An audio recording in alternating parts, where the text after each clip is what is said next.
살아있는 권력과 제 식구를 향해서만 팔이 안으로 굽는 불공정 수사, 바로 윤석열 검찰의 민낯입니다.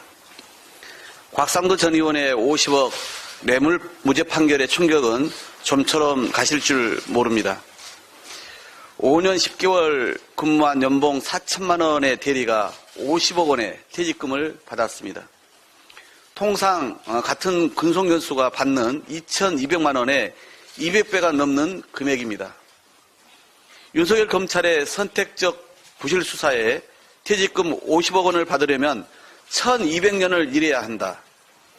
증여세 한 푼 없는 신종 상속 꼼수를 검찰이 순순히 용인했다는 국민의 한탄만 이어지고 있습니다. 이른바 50억 클럽은 전직 고위 판검사들이 다수 연루된 사건입니다. 2021년 10월 국회에서 공개된 지 벌써 1년여가 훌쩍 지났지만 윤석열 검찰은 50억 클럽에 대해 철저히 외면해 왔습니다. 뇌물의 수사는 돈 흐름만 정확히 따라가면 됩니다. 게다가 분명하게 이름이 등장하고 퇴직금뿐 아니라 대장동 아파트 특혜 분양, 이자 없이 빌린 50억 원 등 혐의가 넘쳐납니다. 하지만 딱 걸린 곽 전 의원을 제외하면 관련 수사는 아예 전무하다시피 합니다. 50억 클럽 특검이 불가피한 이유를 검찰 스스로 증명하고 있는 셈입니다. 대장동 개발에 처음부터 수익 배분의 종착지까지 철저한 수사가 필요합니다. 특검을 통해 반드시 국민 앞에 진실을 밝혀야 합니다. 김건희 방탄을 자처하는 주가 조작 의혹 수사도 마찬가지입니다. 재판부는 1심 판결에서 김건희 여사 계좌를 통해 통정매매, 가장매매가 이루어진 사실을 인정했습니다. 김건희 여사에 대한 수사 필요성을 분명하게 제시한 셈입니다.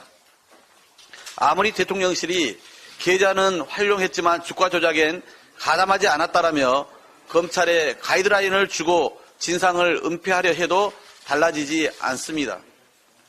2년 넘게 수사하고도 가담 사실을 특정할 내용이 없었다는 주장은 구체적 사실을 뭉개기 위한 억지일 뿐더러 김건희 여사에 대한 수사가 제대로 이루어졌을 때나 가능한 주장입니다. 대통령실은 더 이상 김건희 여사 변호인단 노릇을 그만두어야 합니다. 정의당 이정미 대표가 검찰한테 어제까지 입장을 밝히라고 했지만 윤석열 검찰의 김건희 여사 조사 계획은 오리무중입니다. 대통령실 지침만 따르는 김건희 방탄 검찰에게 정의당은 아직 어떤 기대가 남아있는지 모르겠습니다. 김건희 여사 수사 촉구에도 아직 항소조차 않는 검찰입니다. 국민특검을 통해 입증할 수밖에 없습니다. 국민특검에 힘을 모아 동참하는 것이야말로 진실 규명을 위한 가장 빠른 길임을 명심하기 바랍니다. 2월 난방비 폭탄 고지서가 현실이 되었습니다. 1월 난방비 폭탄에 집집마다 온갖 방법을 동원해 최대한 아꼈지만 결국 2월 고지서를 받아든 시민들은 아연실색입니다. 9평 원룸이 20만 원을 넘어섰고 서울의 한 목욕탕은 가스 요금이 890만 원으로 작년에 2배가 나왔다고 합니다. 국민이 체감하는 난방비 고통이 가히 재난 수준입니다. 계속 오르는 물가, 각종 공공요금의 인상, 고금리 기조에 2배 이상 오른 대출 이자까지 국민 시름만 깊어지고 있습니다. 하지만 윤석열 대통령의 중산층과 서민의 난방비 경감 적극 검토 지시는 희망 고문일 뿐이었습니다. 어제 비상경제 민생회의에서 정부가 발표한 대책 어디에도 중산층과 서민을 위한 난방비 지원 대책은 없었습니다. 대통령이 직접 지시한 중산층 지원 대책이 아예 사라진 것입니다. 그래놓고 KTX 요금, 고속도로비, 수도요금 등 일부 요금 동결을 대책이라며 내놓았습니다. 이마저도 상반기 동결이라는데 결국 잠깐 미뤘다가 하반기에 올리겠다는 것입니다. 당장 국민이 고통받고 있는 전기, 가스 요금 동결은 빠졌습니다. 애초에 윤석열 정부가 민생에 대한 깊은 고민이 없으니 대책은 하나같이 생색내기, 미봉책에 불과합니다. 재정 투입 규모 또한 크지 않아 국민 체감조차 쉽지 않아 보입니다. 정부의 아니라고 무능한 민생 대책이 국민을 벼랑 끝으로 내몰고 있습니다.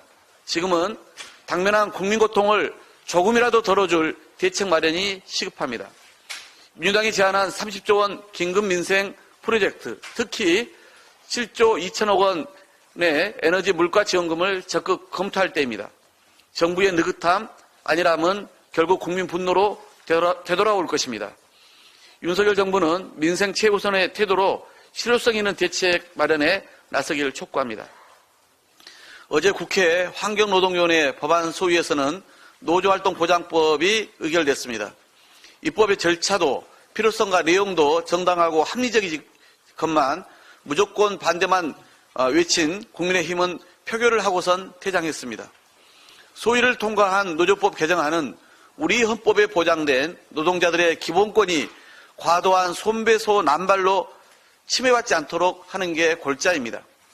대법원은 지난 2010년 3월 노동조합법상의 사용자에는 근로자와의 사이에 사용 종속 관계가 있는 자뿐만 아니라 기본적인 노동 조건에 관하여 실질적이고 구체적으로 지배 결정할 수 있는 지위에 있는 자도 포함된다라고 판시했습니다. 선 판결 후 입법은 과거 근로기준법 개정 등에서도 적용된 사례가 많습니다. 이러한 사법부의 판단을 존중하여 법안의 문구를 판결문 그대로 반영한 것입니다. 또한 쟁의 행위로 인한 거액의 손해배상 소송 및 가압류가 헌법상 보장된 노동 3권을 유축시키고 근로자와 그 가족의 생존권을 위협하여 심각한 경제적 고통에 직면하게 하며 정신적 우울로 인한 자살 등 심각한 사회적 문제를 야기하고 있어 이를 법률로 개선할 필요가 있다는 국가인권위원회의 권고 의견에 따른 것이기도 합니다. 대한민국 헌법과 노조법 취지를 살리고 사법부와 국가인권위의 판단까지 존중한 노조활동보장법에 국민의힘도 협조해야 합니다. 슈퍼대기업 감세는 쏜살 같더니 헌법상 권리인 노동기본권 강화는 이토록 무시한다면 이 정부의 형평성을 누가 신뢰하겠습니까? 쌍용차, 코레일, 작년 대우조선 해양 사태 등 과도한 손배소 남발이 사회적 문제로 떠오를 때마다 입법 논의를 해왔지만 매번 흐지부지로 끝났습니다. 이번에야말로 국회가 결론을 내야 할 때입니다. 민주당은 국회법 절차에 따라 노조법 2, 3조 개정을 처리하고 남은 민생경제 입법들도 차질 없이 추진하겠습니다. 이상입니다.